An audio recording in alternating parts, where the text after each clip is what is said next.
Kalen DeBoer told everybody an answer to what we thought was the question. What's up, kinfolk? It's RJ Young. I am not on a step mill. If this is your first time watching Adapt and Respond, thank you for joining us here. We talk college football year round. If you're into that, hit that subscribe button, like this video, and answer the question in the comments below. Did you think that Kalen DeBoer would say he didn't want this? Did you think that he'd say he would like to have this? And before we talk about what that is, I'm also going to remind you that we have started doing memberships on this show, which means that you get stickers, and I'm going to come up with other things for you to get here. But mostly this is going to be built around, I think, trying to create a better bond with the community here that is so vibrant and those that really have supported this channel for a very long time and would like to see it grow to a much bigger audience. And that's what that's going to be used for. It's just going to be a fun to continue to promote the show and grow the show. And who knows, maybe one day this show might actually make it to television. So the thing that Kalen DeBoer was having to answer is, does he want to be the next head coach in Michigan? Because if you've been living underneath that particular rocks, in which case I'm just going to assume that you were on Namek when it was blown up and you are no more, because everybody knows, just like when Goku decides to get angry and he turns Super Saiyan, then the Michigan job's open because, yeah, Sharon Moore got fired on Wednesday, was arrested the same day, and was arraigned on Friday for 3 charges. One of them is a felony. He's expected in court in January. In the meantime, got to hire a new head coach at Michigan, and Ward Manuel, athletic director, was retained by the Board of Regents to facilitate this coaching search. And everybody would have them so know that Kalen DeBoer was their first option. I had been told from a very reliable source that that ain't happening, dog. It's like, well, Alabama might actually want to run him off if he loses to Oklahoma. They might, but they won't. I get it. You didn't make the playoff last year, but you made it this year, so the bar's reached, right? So I get it. It ain't what you used to, but hell, you had Nick Saban. You had one of the greatest 15-year runs in all of college football. How about you get used to dealing with it? It's like for some of us, not the rest of us, right? Meanwhile, through Alabama, which is their NIL collective at Alabama, Kalen DeBoer released a statement. And I think the statement is illuminating, but I also think that the statement kind of gets ahead of an all-important week for Alabama as they are going to Norman to play Oklahoma in a playoff game. It is going to be the first playoff game that has been hosted at Owen Field ever. It is a bigger game in Oklahoma than the Super Bowl, period. It is a very hot ticket. It is very difficult to get. I am assuming that if you are a Sooners fan, you are trying to find a way, or you just decided that maybe this isn't the one, but you feel really good about this game for a number of reasons. Not the first of which is Oklahoma beat Alabama in Tuscaloosa, and they did it with kind of sort of not a real offense. Like, the offense has not been what most people thought it would be heading into 2025, but it's certainly been better than it was in 2024, which really does highlight just how good the defense is at Oklahoma, right? For a few weeks in there, there was this real worry that Brent Venables' defense just wasn't going to create turnovers. They've done that since then, and not only create turnovers, they're taking it back to the house. R. Mason Thomas with a fumble return for a touchdown. Eli Bowen with a pick return for a touchdown. They can do that. And Brent Venables is 5-0 in rematches, which is remarkable, going back to 2000 against Kansas State as co-defense coordinator. Notably, they played Clemson earlier in 2020, and then they ended up beating Clemson, or playing Notre Dame early in 2020, end up beating Notre Dame again. You don't want that, beating Notre Dame the second time. You don't want this man in a rematch.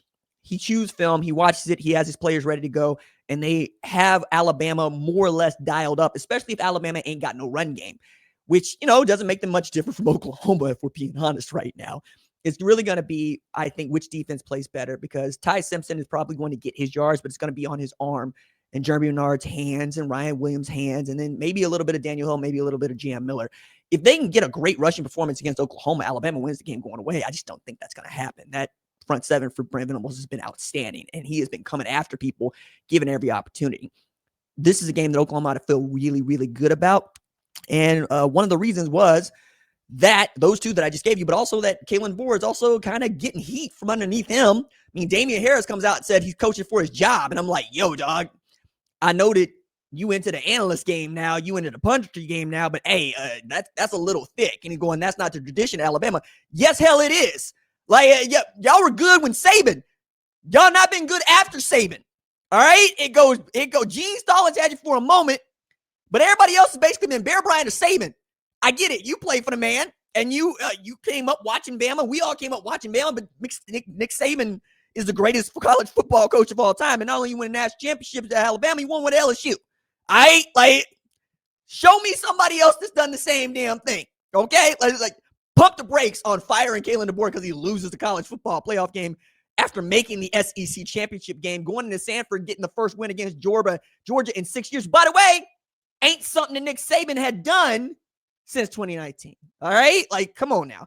On the other hand, Kalen DeBoer removing the distraction from his football team by saying, my family and I are very happy in Tuscaloosa and remain extremely grateful for the support of President Moeller, Greg Byrne, the board, and so many others. We have an incredible opportunity in front of us, so my sole focus is on Alabama football and our preparations to play Oklahoma in the college football playoff. I have not spoken and have no interest in speaking with anyone else about any other job.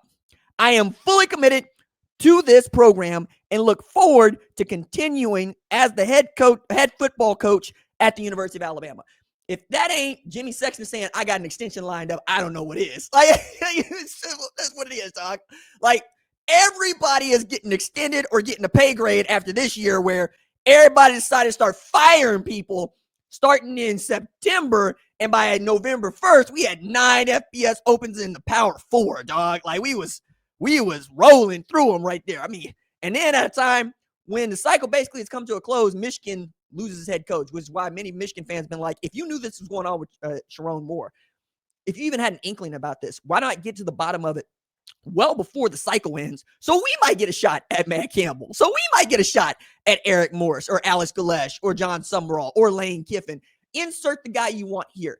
But Kalen DeBoer is not getting fired, and he ain't been fired. And, like Josh Heupel's not leaving Tennessee. So at this point, you really are going to have to go snatch somebody from a sitting job that is uncomfortable or doesn't seem to get extended in the way they want to. And that's a difficult find right now because everybody is finding money underneath their couch cushions to keep their guy. Matter of fact, Colorado extended Deion Sanders to a $10 million annual deal after signing to a $5 million annual deal. Well, they didn't have the money to pay him. They needed to raise it, right? And they raised it with ticket prices and whatnot. And the first year ended up being the first year. Second year ended up being the one, right? Now they're kind of back in it. That's how people are playing with their money right now. It used to be you didn't need to go in to the savings account to go pay off a coach to go home and then hire a new one. Now, you got to go into the savings account and you might have to cash out the IRA, the Roth, and the 401k. Although the 401k is a very stupid investment. I mean, we all kind of get suckered into it if we get a desk job. But if you can move that money to somewhere else where it's going to perform a little bit better, or you got a high yield hedge fund or high risk hedge fund where you can just throw some money away for a little while, that's what you ought to do. All that to say, I don't know what you can offer Kalen DeBoer that Alabama can't offer Kalen DeBoer. And that's the problem.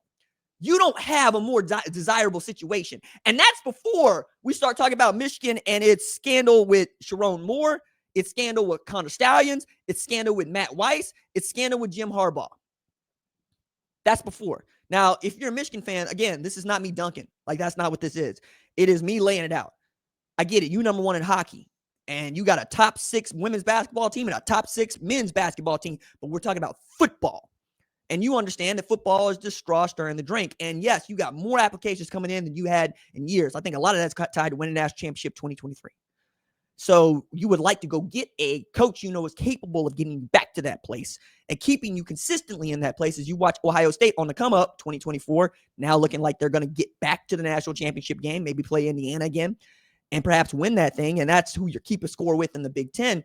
But you've also had to look around and see Dan Lanning in Oregon. Matt Campbell at Penn State feels like a fantastic hire, and they're going to be breathing down your neck pretty quick.